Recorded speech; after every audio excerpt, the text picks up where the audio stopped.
Now, ports are now getting busier ahead of the expected influx of Holy Week passengers. Let's get some updates from Mobile Journal Amy Atienza, now reporting live from the Batangas port. Amy, go ahead.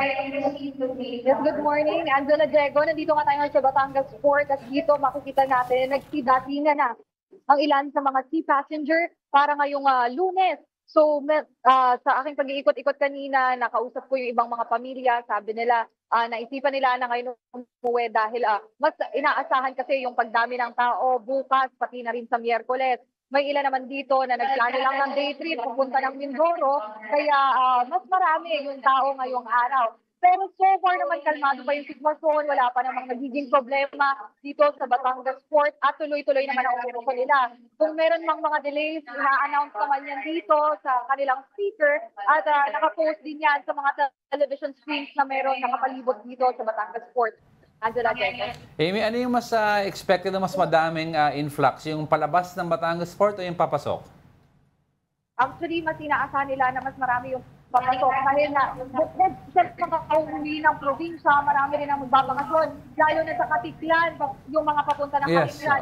So yun yung mga inaasahan nila talaga na dadami pa sa mga susunod na araw, hindi lang ngayong Lunes, pero sa mga susunod pang araw. At yun nga, inaasahan din nila na after lunch today, mas dadami na rin yung tao. Ang expected daw nila around 20,000 yung papasok na tao dito ngayon sa Batangas Port.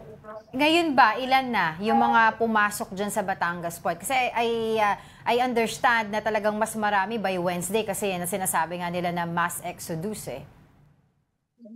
So far sa bilang ng mga otoridad, ito around 8:15 a.m. to nasa around 3,000 na yung pumasok. Kanina nakita din natin, marami na yung nakapila papuntang Romblon dahil doon na nga daw yung oras ng uwian. Marami yung mga pamilya talaga, Angela Diego, no? At kung mapapansin natin, yung iba dito nasa waiting areas na para doon sa mga sa pag-alis ng barko. So, meron din mga naubusan, so mas matagal yung paghihintay nila. Pero wag naman daw mag-alala dito sa Batangas Port dahil marami naman daw pwede nga tambayan, katulad ng ng mga food stalls na nakaipon dito.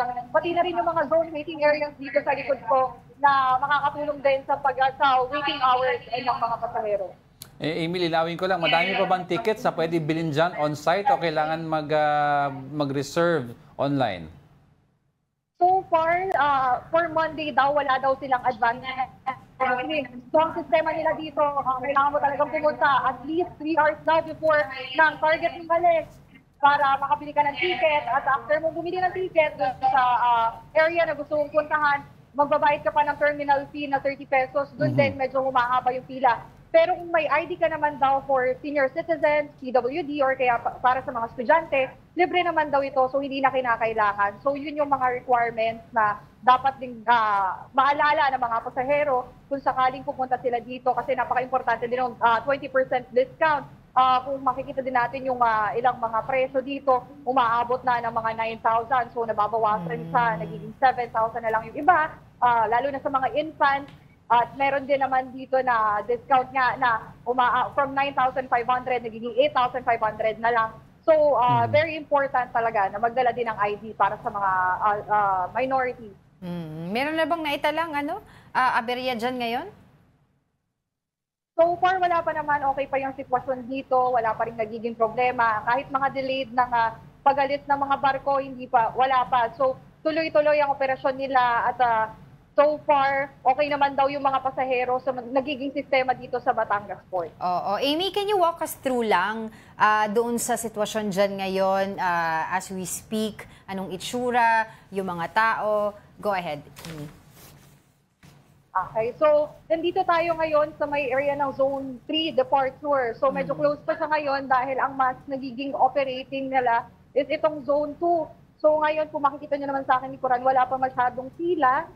At kung iikot pa tayo lalo, ay makikita natin yung mga pasahero na papasok pa lang at bumibili ng kanilang mga ticket. Pero so far, hindi pa talaga busy yung area nila dito. At maluwag pa, sobrang luwag pa yung area. So baka nga daw mamaya pang hapon ang inaasahang pagdagsa ng tao dito. So dito naman, ayan na, dito na nagpapasukan yung mga pasahero. At yan, meron din mga nakantabay na authorities dito kung sakaling mang magkaaberya nga o kung may mga problemang maranasan yung mga pasahero natin. Malinis at maayos Yeah, ang mukhang maayos. Batangas Yeah. Port. Meron pang kainan dyan sa gilid. Yung mga bawal na lang dalhin sa loob para Reminders lang. sakaling nanonood yung mga kapatid natin na papunta dyan sa Batangas Port.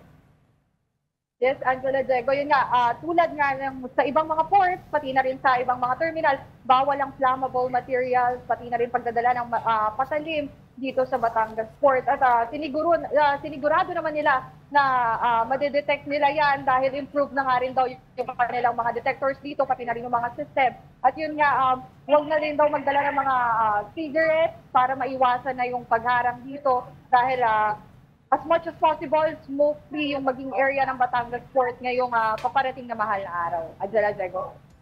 Alright, maraming salamat sa iyo. Ang aming mobile journal, Amy Atienza, reporting live from Batangas Port.